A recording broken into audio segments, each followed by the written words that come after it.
우리는 계시록의 말씀을 살펴보는 가운데 4장에서는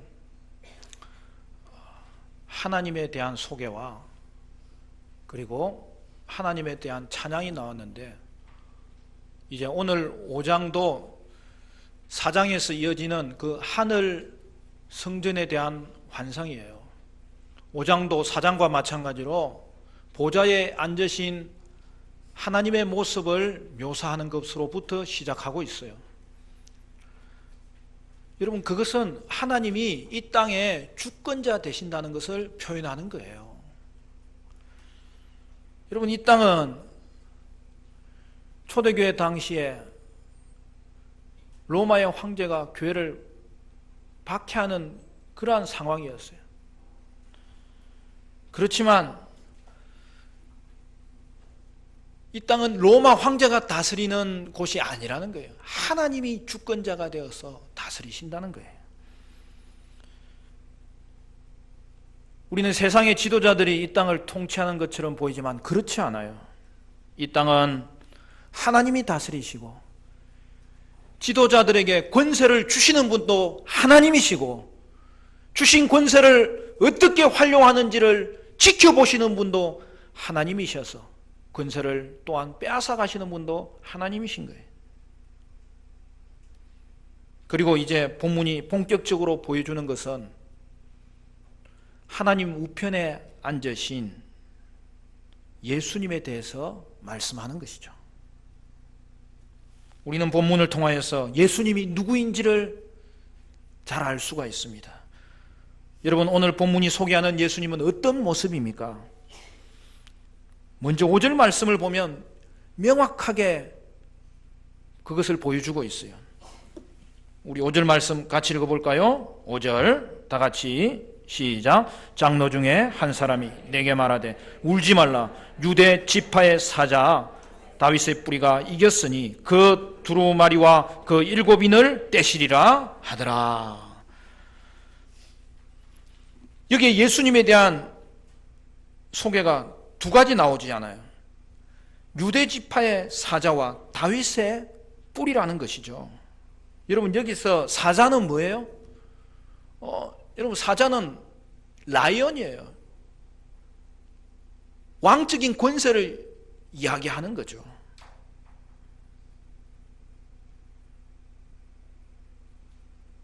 요한이 하늘 성전에서 본 예수님은 사자 예수님이셨어요. 이것은 예수님이 누구인지를 이제 상징하는 표현이죠. 유대 지파의 사자가 이겼으니, 이 말은 무슨 말입니까? 사자 예수님은 승리하신 예수님을 말씀하는 거예요. 여러분, 이 말씀은 구약을 배경으로 하고 있는 것 아닙니까? 특별히 구약에 야곱이 자신의 자녀들, 즉 이스라엘의 지파가 될 족장들이 될 자신의 자녀들을 축복할 때에 유다에 대해서 축복한 장면에 이 내용이 나오는 것이죠. 창세기 49장 9절 10절 말씀에 이렇게 되어 있습니다. 유다는 사자 새끼로다. 내 아들아, 너는 움킨 것을 찢고 올라갔도다. 그가 엎드리고 웅크림이 수사자 같고 암사자 같으니 누가 그를 범할 수 있으랴. 규가 유다를 떠나지 아니하며 통치자의 지팡이가 그 발 사이에서 떠나지 아니하기를 실로가 오시기까지 이르리니 그에게 모든 백성이 복종하리로다. 그러므로 여러분, 유대 지파의 사자는 메시아에 대한 명칭이에요. 다윗의 뿌리도 마찬가지죠. 이사야서에 나오는 말씀대로 이새의 줄기에서 싹이 나온다는 거죠. 메시아에 대한 예언입니다. 그런데 이 메시아가 누구라는 거예요? 예수님이라는 거예요. 그러므로 요한이 하늘 성전 환상에서 본 것은 이것입니다. 이제 예수님은 단지 십자가에 달린 모습대로 존재하는 것이 아니라 죽음을 이기셨고 원수를 이기심으로 하나님의 나라를 이루셨고, 이제 하나님으로부터 왕권을 물러받은 왕이신 예수님으로 존재한다는 거죠. 따라서 교회가 고난 가운데 있을지라도 예수님은 그가 친히 세우신 교회를 돌보시고 계시고 함께하고 계신다는 거예요. 이제 예수님은 사자 예수님으로 계신 거예요. 그러므로 여러분은 어떤 상황 가운데서도 사자 예수님을 바라보시기를 바랍니다. 하늘에서 본 것이 그대로 이 땅에 이루어지고 있다는 거예요. 그러므로 성도는 사자 예수님이 함께 계시니 고난 중에서도 예수님으로 인하여 이길 수 있다는 것을 말씀하고 있어요. 또한 오늘 본문은 예수님에 대한 또 다른 소개로 넘어갑니다. 그것은 이제 6절에 나오는 말씀인데요. 어린 양 예수님을 소개하고 있는 거예요. 먼저 우리가 오늘 환상이 시작되는 장면부터 살펴보기를 원합니다. 하나님께서 그의 오른손에 여러분 두루마리 하나를 가지셨어요. 1절 2절에 그렇게 되어 있죠. 내가 보매 보좌에 앉으신 이의 오른손에 두루마리가 있으니 안팎으로 썼고 7인으로 봉하였더라. 또 보매 힘있는 천사가 큰 음성으로 외치기를 누가 그 두루마리를 펴며 그 인을 떼기에 합당하냐.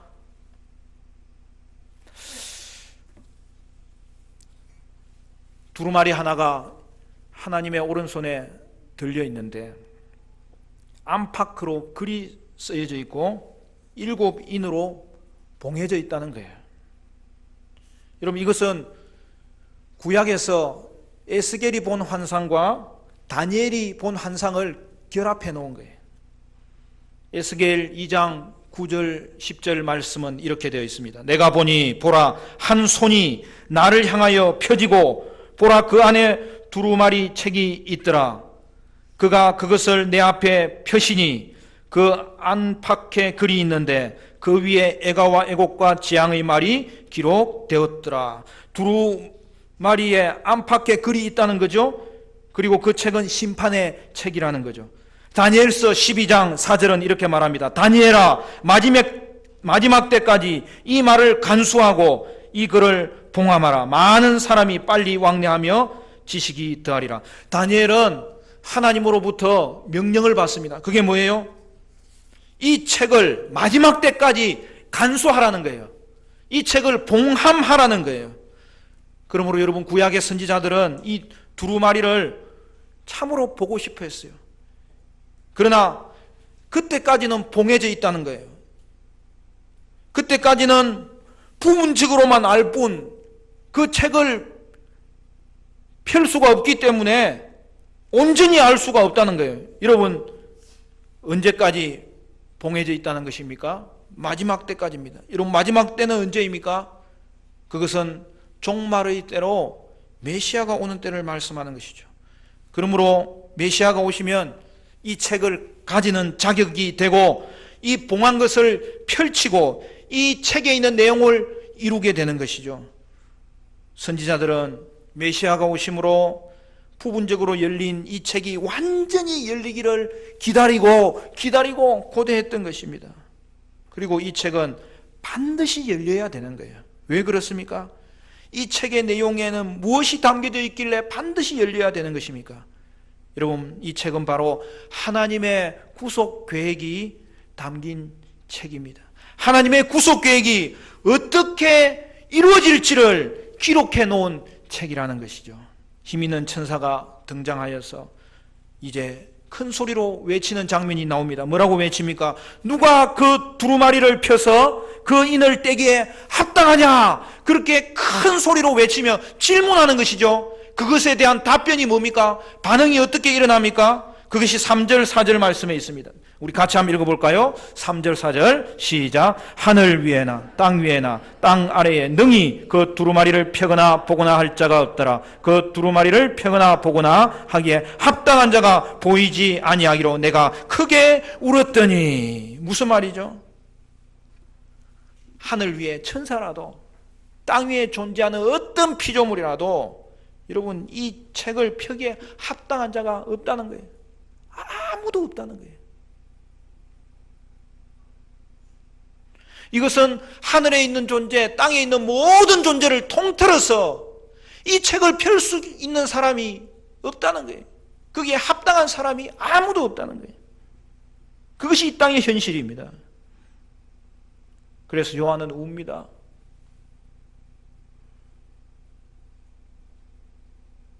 어떤 번역 성경에는 요한이 울고 또 울었더라고 이야기합니다. 큰 소리로 한없이 웁니다. 여러분 요한이 왜 우는 거예요? 여러분 요한은 왜 그렇게 이 두루마리의 내용을 보고 싶어 한 겁니까? 요한은 알고 있는 거예요. 이 책이 하나님의 구속 계획이 어떻게 이루어질지를 기록해 놓았는데, 여러분 이것이 실행되지 않으면 이 땅에 있는 우리에게는 아무 소망이 없는 것 아닙니까? 그런데 이 책을 펼 자가 아무도 없다는 그 사실 앞에서 요한은 이 책을 펼 자가 아무도 없음으로 말미암아 이 책에 있는 하나님의 구속 계획이 이루어지지 않을지도 모른다는 그 사실 앞에서 절망한 것이죠. 좌절한 것이죠. 그래서 그는 울고 또 울었습니다. 그런데 어떻게 됩니까? 극적인 반전이 일어납니다. 이 책을 펼 수 있는 유일한 자가 등장합니다. 방금 우리가 5절 말씀 읽었지만 7절까지 연달아 일어나는 사건이 기록된 것이죠. 우리 5절, 6절, 7절도 우리 같이 한번 읽겠습니다. 시작. 장로 중의 한 사람이 내게 말하되 울지 말라. 유대 지파의 사자 다윗의 뿌리가 이겼으니 그 두루마리와 그 7인을 떼시리라 하더라. 내가 또 보니 보좌와 내 생물과 장로들 사이에 한 어린 양이 서 있는데 일찍이 죽임을 당한 것 같더라. 그에게 7뿔과 7눈이 있으니 이 눈들은 온 땅에 보내심을 받은 하나님의 7 영이더라. 그 어린 양이 나와서 보좌에 앉으신 이의 오른손에서 두루마리를 취하시니라. 여러분, 저는 성경에 여러 가지 놀라운 장면이 많지만은 이 장면보다 더 놀라운 장면은 없다고 생각해요. 24 장로 중에 한 사람이 외칩니다. 오직 예수님이 계시니 그는 이 책을 펴기에 합당한 자니라. 예수님에 대해서 먼저 사자 예수님이라고 소개하고, 그리고 이어지는 내용이 무엇입니까? 보좌 우편에 어린 양이 서 있었던 것입니다. 그는 일찍이 죽임을 당한 것 같더라고 설명합니다. 그리고 어떤 일이 벌어지는 것입니까? 여러분, 7절 말씀은 구속사의 정점을 이루는 가장 중요한 장면을 기록한 말씀이에요. 7절 말씀. 그 어린 양이 나와서 보좌에 앉으신 이의 오른손에서 두루마리를 취하시니라. 어린 양이 나와서 보좌에 앉으신 하나님께 있는 그 두루마리를 받아서 취하여 가셨더라. 사랑하는 성도 여러분, 성경에 다른 데 별표를 하지 말고 요런 데 별표를 해놔야 돼. 복 받는 데만 별표하지 말고. 바로 여기에 승리의 근원이 있고 여기에 축복의 근원이 있는 거예요. 사랑하는 성도 여러분, 예수님은 이 책을 펴기에 유일하게 합당하신 분으로서 그가 친히 우리를 위한 어린 양이 되심으로 하나님의 구원 계획을 성취하신 줄로 믿으시기를 바랍니다. 그러므로 모든 승리는 십자가를 통해서 오는 거예요. 예수님은 십자가를 통하여 구속 사역을 이루신 거예요. 어린 양 예수님에게는 7뿔과 7눈이 있다는 거예요. 여러분, 7뿔은 뭐예요? 7은 완전수예요. 뿔은 권세를 이야기합니다. 어린 양 예수님에게는 완전한 권세가 있었다는 것이죠. 여러분, 그래서 계시록 말씀을 볼 때에 조금만 주의를 하면 계시록 말씀이 얼마나 재밌는지 몰라요. 여러분, 뿔은 권세를 이야기하는 거예요. 그것도 7뿔이 달려져 있는 것은 완전한 권세를 이야기하는 거예요. 그러므로 여러분, 예수님에게 뿔이 달린 것은 그분은 완전한 권세를 가졌다는 것을 그대로 보여주는 말씀이기 때문에 여러분, 이제부터 예수님의 달리신 뿔을 볼 때마다 그분은 이 땅을 통치하시는 완전한 권세를 가지신 분이라는 사실을 확인함으로 말미암아 여러분, 이 구절이 우리에게 마음의 은혜로 다가오는 구절이에요. 그런데 여러분, 그 뿔이 누구에게 있었던 거죠? 어린 양에게 있었다는 거예요. 여러분, 어린 양과 뿔이 어울립니까? 그런데 우리 예수님은 그런 분이라는 거예요. 여러분, 우리 예수님은 어린 양이실 때에도 7뿔을 가지신 완전한 권세를 가지고 계셨습니다. 그런데 어떻게 하는 거예요? 십자가를 위해서 그 권세를 내려놓는 거죠. 여러분, 7 눈은 7 영을 상징한다고 했어요. 오늘 성경을 그래서 그것을 7 영이라고 하면서 우리에게 말씀하는 내용은 뭐예요? 예수님이 이루신 그 구속 사역을 이제는 수행하는 성령님이 오늘 이 땅 가운데 계시다는 것을 보여주는 것이죠.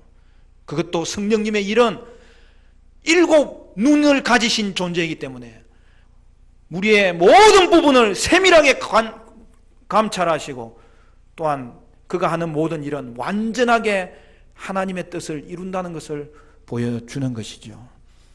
하나님은 우리를 창조하셨습니다.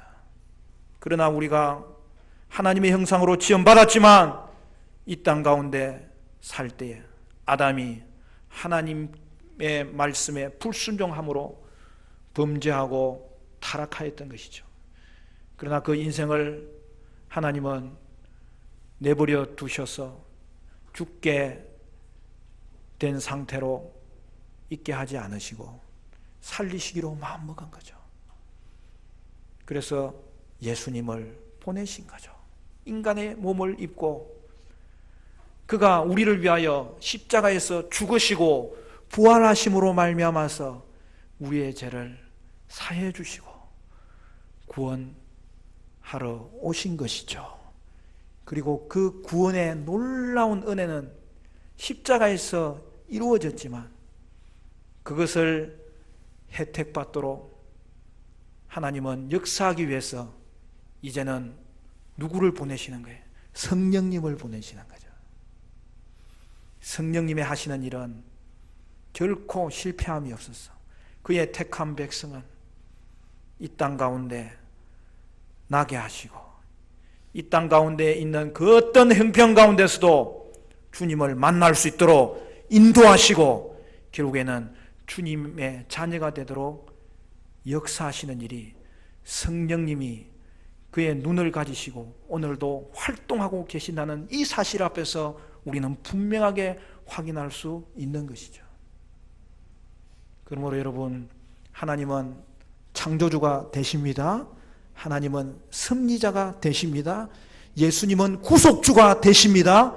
예수님은 아담의 일들을 다시 상속받아서 우리에게 생명을 물려주시는 유일한 상속자가 되시는 거예요. 그리고 그 일은 오늘 우리에게 효력이 미치도록 성령님께서 예수 그리스도에게 붙어서 예수 그리스도로부터 보내심을 받는 그 자리마다 성령님은 수행자가 되시고 대행자가 되심으로 오늘 이 땅 가운데 예수님께서 이루신 그 구원과 심판이 성도에게는 구원이 되게 하시고 세상에는 심판이 되게 하심으로 오늘도 역사하고 계심을 믿습니다. 사랑하는 성도 여러분, 이제 이어지는 계시록 6장부터 22장 말씀은 예수님이 차례로 인을 떼는 거예요.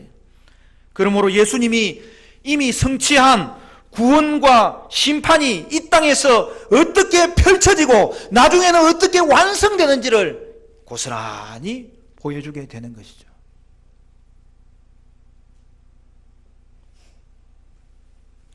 그런데 여러분, 사자와 어린 양이 어떻게 어울릴 수 있습니까? 오늘 본문은 예수님은 두 가지를 다 가진 존재예요. 사자 예수님은 어린 양 예수님이고, 어린 양 예수님은 사자 예수님이라는 거예요. 여러분, 동물의 왕국 보셨어요? 저는 동물의 왕국을 참 좋아해요. 목사님 뭐 스트레스 받은 일이 있습니까? 그럴지도 모르지만 너무나 신비하잖아요. 하나님이 그들을 먹이시고 또 그 가운데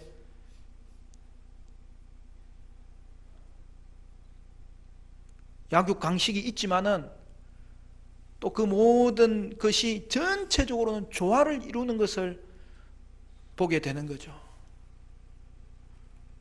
여러분, 동물의 왕국을 보면 사자가 등장을.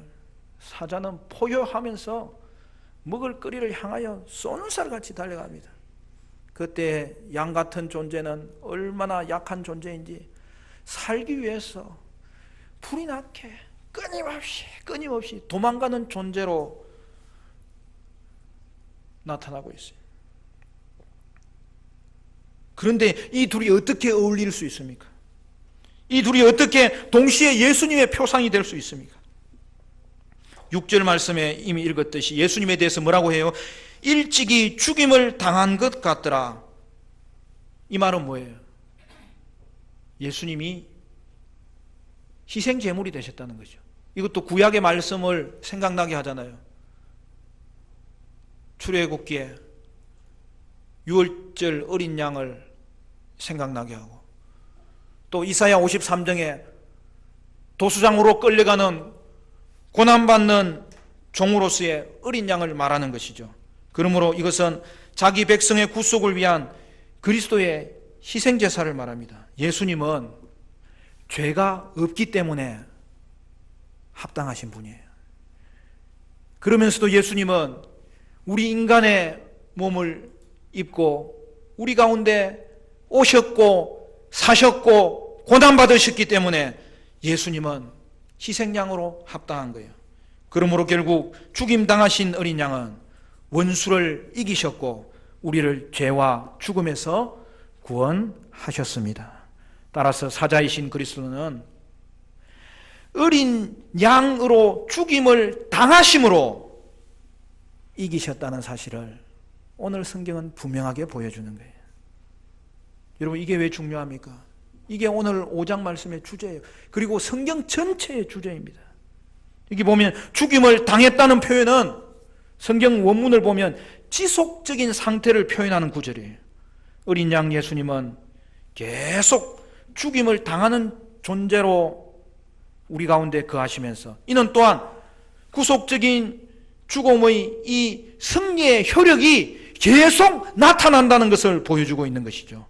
그러므로 여러분, 예수님의 죽음은 승리로 바뀌고 또 계속 승리로 바뀌고 있는 거예요. 교회도 마찬가지입니다. 예수 안에 있는 교회는 고난 중에서도 승리를 경험하고 또한 계속 승리를 경험한다는 것을 보여주는 거예요. 따라서 여러분, 예수님의 승리는 그분의 죽음으로 말미암아서 사실상 부활 이전에 이미 시작된 거예요. 그러니까 예수님의 죽음은 이미 그 자체로서가 승리인 거예요. 그럼 부활은 뭡니까? 부활은 예수님의 죽음이 승리였다는 것을 만천하에 확인하는 것이죠. 사랑하는 성도 여러분, 이 십자가의 역사를 여러분 이해하시겠습니까? 그런데 여러분, 약함을 통해서 승리를 얻는다는 사실은 단순히 역설이 아니라 진리인 거예요. 저는 그래서 성경에 있는 것을 역설로 보고 싶지 않아요. 이 자체가 진리인 거죠. 왜냐하면 예수님은 십자가로 말미암아서 승리하셨고, 십자가를 통하여서 구원을 완성하셨고, 십자가를 통하여서 오늘 저와 여러분을 하나님 자녀되게 만들었습니다. 그렇기 때문에 여러분, 십자가는 역설이 아니죠. 진리 그 자체인 거죠. 십자가의 길은 예수님의 구원의 방식이면서 또한 오늘 우리 성도의 삶의 방식이라는 거예요. 예수님은 십자가를 통하여 승리하셨으므로 오늘 이 말씀을 보고 요한의 환상을 읽는 초대교회 성도들은 뭘 깨달았을 것 같아요? 성도의 승리 역시 오직 십자가의 길을 따를 때에만 주어지는 것이구나. 나는 이 십자가의 길을 끝까지 잘 인내하면서 걸어가야 되겠구나. 영적 싸움을 결코 미뤄서는 되지 않겠구나. 여러분 그걸 확신했을 것 아닙니까? 그렇습니다, 성도 여러분. 참된 승리는 십자가를 통해서 오는 것입니다. 이것이 성도의 삶이라는 거예요. 이것이 성도의 승리의 방식이라는 거예요. 그러므로 오늘 예수님이 승리하신 것처럼 오늘 이 땅을 살아가는 제자의 삶의 방식은 예수님의 삶의 방식과 동일해야 되는 거예요. 그러므로 오늘도 십자가를 지는 자는 반드시 승리하겠고 하나님이 사자와 어린 양 되심으로 그의 인생을 책임져 주실 줄로 믿으시기를 바랍니다. 여러분, 성도는 어린 양으로 사자 되는 훈련을 해야 돼요. 사자니까 사자 되는 게 아니라 어린 양의 모습으로 사자의 승리를 경험하는 이 완전한 승리를 경험할 수 있도록 오늘도 십자가를 붙잡고 십자가의 길을 걸으면서 반드시 승리하는 하나님의 승리를 맛보아야 되는 것이죠. 그래서 십자가의 길이 생명의 길입니다. 십자가의 길이 승리의 길입니다. 오늘도 고난 중에 처해 있는 성도님들 계십니까? 성도는 약함을 통해서 능력을 얻고 약함을 통해서 강해질 수 있습니다. 그러므로 성도는 주를 위해 손해볼 수도 있어야 되고 주를 위해 고난받는 자리에도 서야 되고 때로는 죽음을 선택하는 자리에 설 수 있다는 것을 분명하게 기억해야 됩니다. 그런데 그렇게 십자가의 길을 걸을 때 여러분은 고난 속에서도 죽음 속에서도 반드시 승리합니다. 능력을 얻습니다. 사랑하는 성도 여러분, 오늘도 저와 여러분에게는 사자이신 예수님, 어린 양 예수님이 함께 하심을 믿습니다. 이 땅에서 어린 양으로 여러분은 사자가 되는 자리에 오르시고 그렇게 십자가의 길을 따르는 가운데 십자가의 승리를 기필코 빼앗기지 않는 믿음의 존귀한 삶을 사는 은혜가 있게 되시기를 주님의 이름으로 축원합니다.